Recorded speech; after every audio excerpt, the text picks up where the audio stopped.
Error है, तो उसको रेक्टिफाई करने के लिए 4 स्टेप्स फॉलो करेंगे। पहला स्टेप वर्किंग नोट में या रफ में कहीं पर लिख लेंगे कि राइट एंट्री क्या होनी चाहिए थी। स्टेप 2 रॉन्ग एंट्री क्या हो गई है।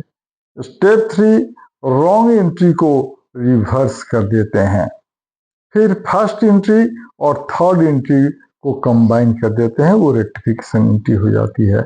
अब फर्स्ट एंट्री और थर्ड एंट्री को कंबाइन करने में एक बात का ध्यान रखेंगे कि अगर इन दोनों एंट्री में कोई डेबिट का आइटम मान लेते हैं कि एक बार ही आया है, तो रेक्टिफिकेशन एंट्री में भी वो उसी अमाउंट के साथ डेबिट हो जाएगा।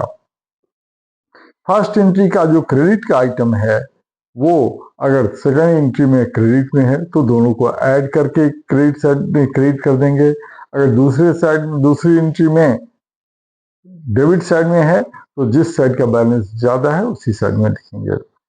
फिर जो रिवर्सल ऑफ रॉन्ग एंट्री है उसमें देखेंगे कौन कौन से आइटम आए हैं, डेबिट का आइटम, क्रेडिट का आइटम। अगर उसका डेबिट अगर कोई सिर्फ क्रेडिट में है तो उसको क्रेडिट कर देंगे, सिर्फ डेबिट में है तो डेबिट कर देंगे। इसी तरह से टू साइडेड एरर करेक्ट होते हैं।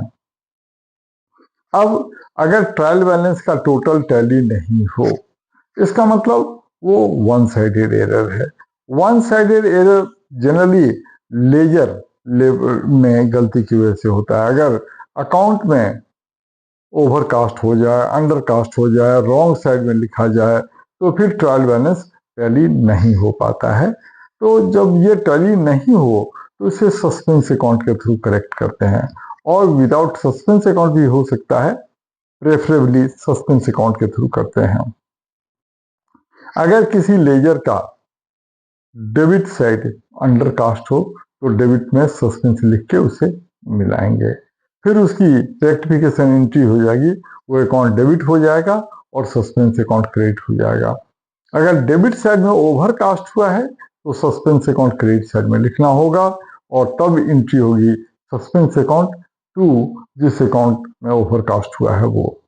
इसी तरह से अगर किसी अकाउंट का क्रेडिट साइड अंडरकास्ट हो जाए तो क्रेडिट में सस्पेंस अकाउंट लिखेंगे, तब एंट्री होगी उस अकाउंट को डेबिट, सस्पेंस अकाउंट को डेबिट करेंगे, और जिसमें ये सस्पेंस अकाउंट क्रेडिट हुआ है उसे डेबिट कर लेंगे। इसी तरह से अगर क्रेडिट साइड में ओवरकास्ट हो गया हो तो डेबिट साइड में सस्पेंस अकाउंट लिखेंगे, और तब रेक्टिफिकेशन एंट्री होगी, वो लेजर को डेबिट करेंगे और सस्पेंस अकाउंट को क्रेडिट कर देंगे।